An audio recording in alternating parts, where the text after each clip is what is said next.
নমস্কার বন্ধুরা, প্রেরণা বাংলা মোটিভেশন চ্যানেলে সবাইকে আমন্ত্রণ। জীবনে না পাওয়ার দুঃখ, হারিয়ে ফেলার যন্ত্রণাকে হারিয়ে দিয়ে জীবনকে আনন্দময় করে তুলবেন কিভাবে? জীবনের সূক্ষ্ম কঠোরতাকে যদি আপনি উপেক্ষা করতে পারেন, তবেই জীবন হবে আনন্দময়। পদ্মপাতায় শিশির কণার মতোই মহাবিশ্বের খুব অল্প সময়ের জন্যই এই পৃথিবীতে আমাদের আসা। সময় রাজার মতোই চলে, নিজের ছন্দে, নিজের গতিতে। আজকে যে শিশু আধো আধো স্বরে ঘুরে বেড়ায় ঘরময়, কাল সেই হয় পরিণত মানুষ। এই ক্ষুদ্র জীবন আনন্দময় করে রাখতে হলে প্রত্যেক মুহূর্তকে আপনাকে উপলব্ধি করতে হবে মুক্তোর মতো। জীবনে কি পেলাম না সেই হিসেব কষা বন্ধ করে কি পেলেন সেই হিসেব করুন। কি হারিয়েছেন সেই সংখ্যাকে মন থেকে সরিয়ে দিন। এটা গুনুন যে আপনার কি কি আছে। আপনার নাই থাকতে পারে দামি বাড়ি, গাড়ি, গয়না, কিন্তু আনন্দ রয়েছে আপনার দুটি হাতের মুঠোয় বন্দি। হাতের বন্ধ মুঠিকে খুলে ফেলুন, আনন্দ ধরা দেবে আপনার কাছেই। ঠাকুর শ্রী রামকৃষ্ণ পরমহংসদেব ছিলেন আনন্দময় পুরুষ, তাই যেখানে তিনি সেখানেই আনন্দ। তা কামারপুকুরের পর্ণকুটিরই হোক বা কাশীপুরের বাগানের অট্টালিকা, সে এক আনন্দময়তার ইতিহাস।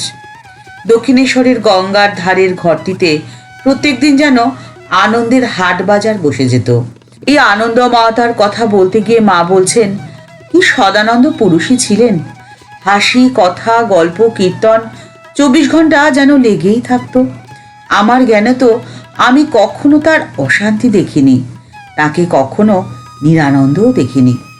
5 বছরের ছেলের সঙ্গেই বাকি আর বুড়োর সঙ্গেই বাকি, সকলের সঙ্গেই মিলে মিশে আনন্দে থাকতেন।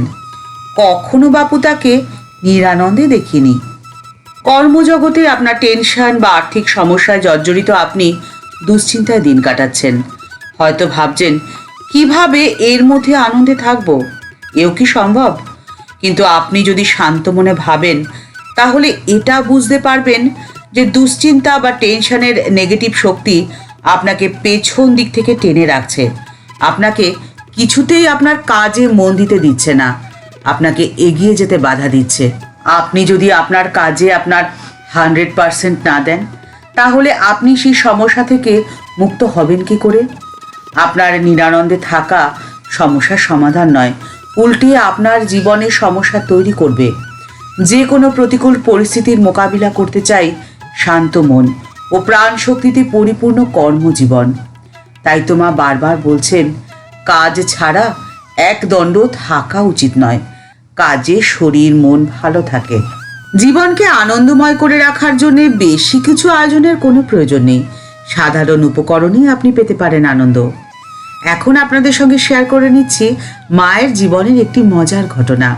ঠাকুর শ্রী রামকৃষ্ণ পরমহংসদেব একদিন গৌরীমাকে নিয়ে নহবতের দরজায় দাঁড়িয়ে মাকে বললেন, ওগো ব্রহ্মময়ী, একজন সঙ্গিনী চেয়েছিলে, এই নাও একজন সঙ্গিনী এলো।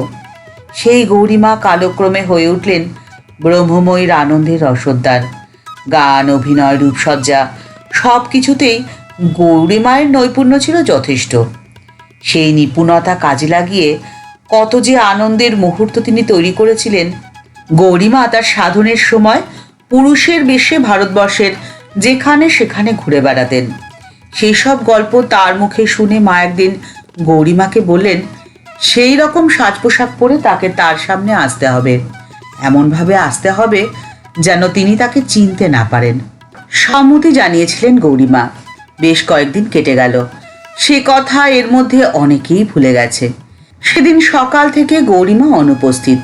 নতুন কিছু নয়, কাউকে কিছু না জানিয়ে গৌরীমা মাঝে মাঝেই উধাও হয়ে যান।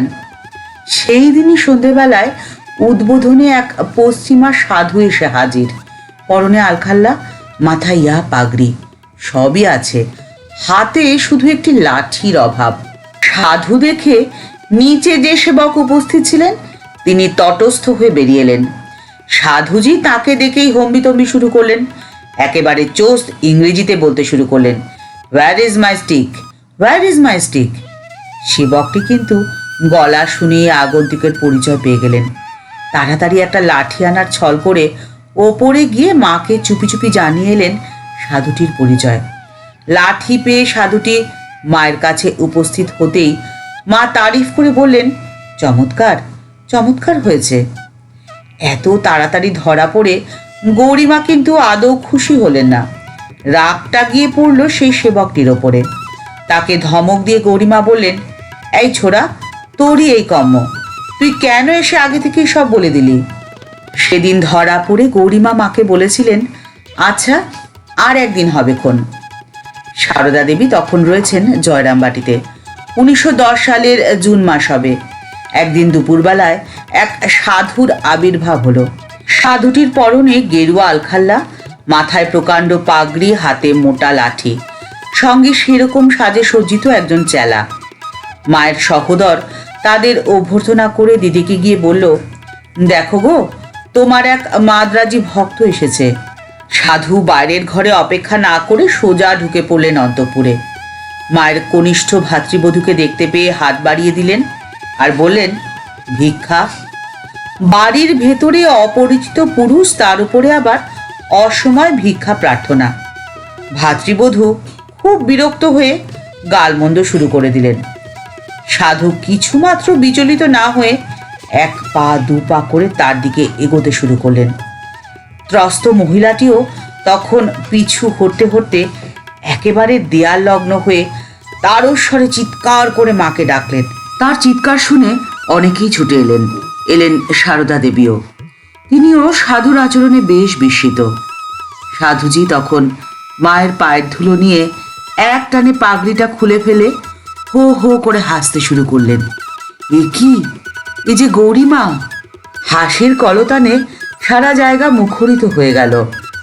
মা তখন গৌরীমাকে বললেন, আমি যে সত্যিই চিনতে পারিনি।